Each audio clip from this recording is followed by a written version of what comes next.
अस्सलाम वालेकुम दोस्तों, उम्मीद है कि आप लोग खैरियत से होंगे।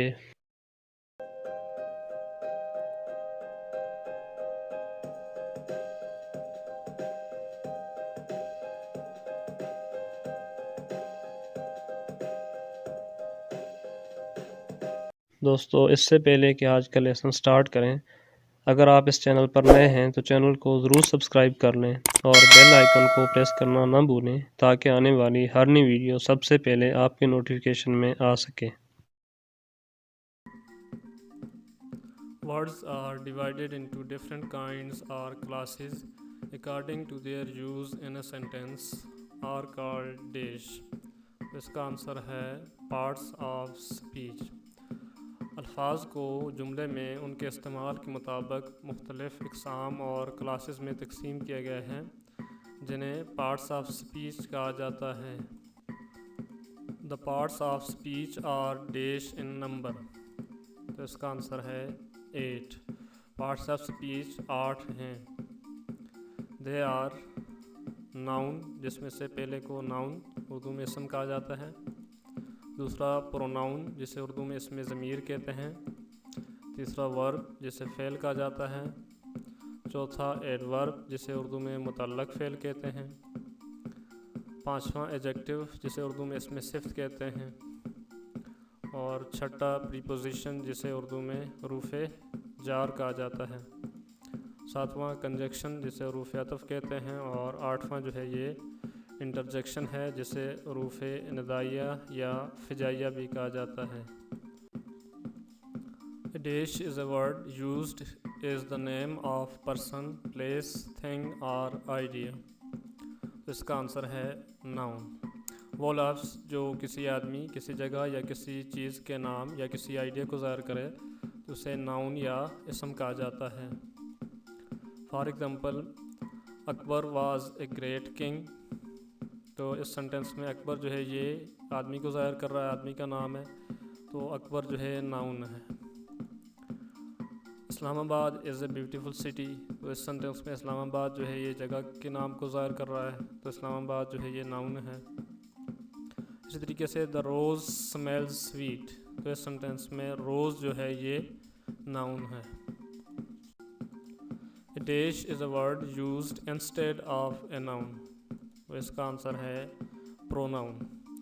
वो लफ्ज़ जो किसी नाउन की जगह, जो किसी इसम की जगह इस्तेमाल हो तो उसे प्रोनाउन या इसमें ज़मीर कहा जाता है। For example, Suhail is absent because he is ill. तो इस सेंटेंस में ही जो है ये सुहेल की जगह इस्तेमाल हुआ है, तो ही जो है ये प्रोनाउन है। Ayesha is a student, she read in class 3। तो इस सेंटेंस में वर्ड शी जो है ये नाउन आयशा की जगह इस्तेमाल हुआ है, तो इस तरह शी जो है ये प्रोनाउन है। I, me, myself, you, he, she, it, himself, herself, itself, which, who, that, we, us, ourselves, you, yourselves, they are them, who, which, theirs are pronoun. A dash is a word used to express an action or state। तो इसका answer है verb. Verb या fail एक ऐसा लफ्ज़ है जो किसी भी एक्शन या स्टेट को ज़ाहिर करता है। For example, Ahmad writes a letter. तो इस सेंटेंस में राइट्स जो है ये एक्शन को ज़ाहिर कर रहा है, तो राइट्स जो है ये वर्ब है। इसी तरीके से Karachi is a big city. तो इस सेंटेंस में बिग जो है ये वर्ब है। इंडेश is a word use to add something to the meaning of a verb in adjective or in other adverb. तो इसका आंसर है एडवर्ब। ये एडवर्ब या मुतल्लक फ़ेल एक ऐसा लफ्ज़ है जो किसी वर्ब, एडजेक्टिव या किसी दूसरे एडवर्ब के मानों में इजाफ़ा करता है। For example, he is running quickly. तो इसमें क्विकली जो है ये एडवर्ब है। इस तरीके से this flower is very beautiful. तो इस सेंटेंस में वेरी जो है ये एडवर्ब है। इसी तरीके से she pronounce the word quite correctly. तो इस सेंटेंस में क्वाइट जो है ये एडवर्ब है। In dash is a word use to add something to the meaning of a noun. तो इसका आंसर है एडजेक्टिव।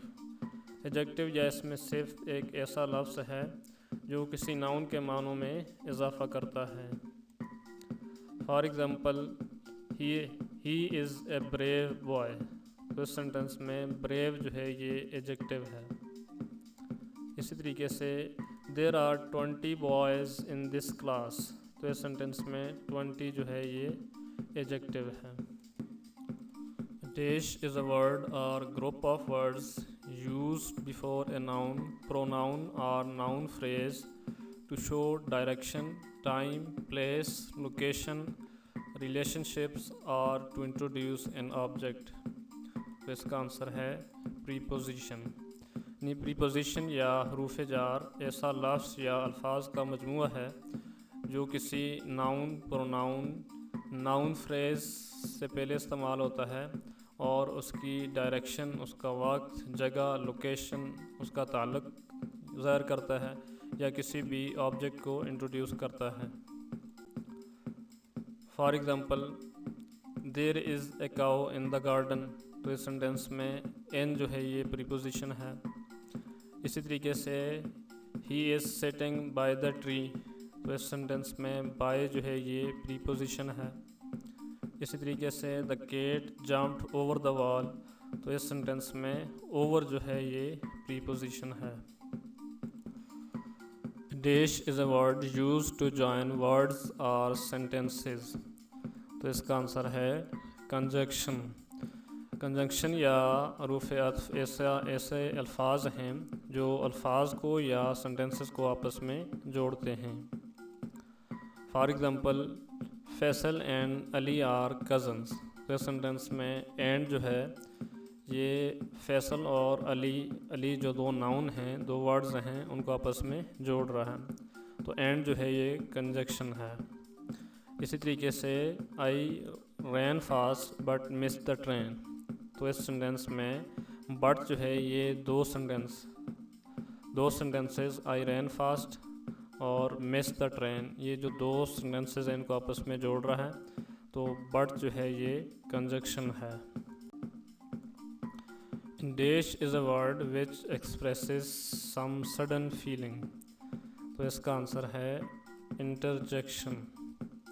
इंटरजेक्शन या हरूफ निदाइया ऐसा लफ्ज़ हैं, ऐसे अल्फाज हैं कि जो सडन फीलिंग को, अचानक अगर कोई वाक़या हो जाए तो उस मौके पर इंसान के मुंह से बेसाख्ता जो अल्फाज निकलते हैं तो उन्हें इंटरजेक्शन कहा जाता है। For example hurrah we have won the match. तो इस सेंटेंस में जो वर्ड हुर्रा है ये इंटरजेक्शन है। इसी तरीके से ओह शी इज़ डेड। तो इस सेंटेंस में वर्ड ओह ये जो है ये इंटरजेक्शन है। It is clear that we cannot say to which part of speech a word belongs unless we see it used in a dash। इसका आंसर है सेंटेंस। यानी ये बात बिल्कुल वाज़ेह है कि किसी भी वर्ड को उस वक्त तक जब तक हम उसको किसी सेंटेंस में यूज़ ना कर लें तो उस वक्त तक हम ये नहीं कह सकते कि ये स्पीच के किस पार्ट से ताल्लुक़ रखता है। फॉर एग्ज़ाम्पल एक वर्ड है हमारे पास आफ्टर। अब हम आफ्टर को ये नहीं कह सकते कि ये एडवर्ब है, ये प्रीपोजिशन है या ये कुछ और है जब तक कि इसको हम किसी सेंटेंस में इस्तेमाल ना कर लें। जैसा कि दे अराइव्ड सून आफ्टर। तो इस सेंटेंस में आफ्टर जो है ये एडवर्ब है। इसी तरह एक और सेंटेंस है दे अराइव्ड आफ्टर अस। अब इस सेंटेंस में भी वर्ड वही आफ्टर यूज़ है लेकिन ये यहाँ पे एडवर्ब नहीं है बल्कि ये जो है प्रीपोजिशन के तौर पर इस्तेमाल हुआ है।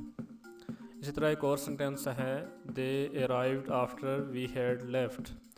तो इस सेंटेंस में भी वर्ड आफ्टर यूज़ है लेकिन अब ये यहाँ पे एडवर्ब भी नहीं है और प्रीपोजिशन भी नहीं है और ये जो है कंजक्शन है।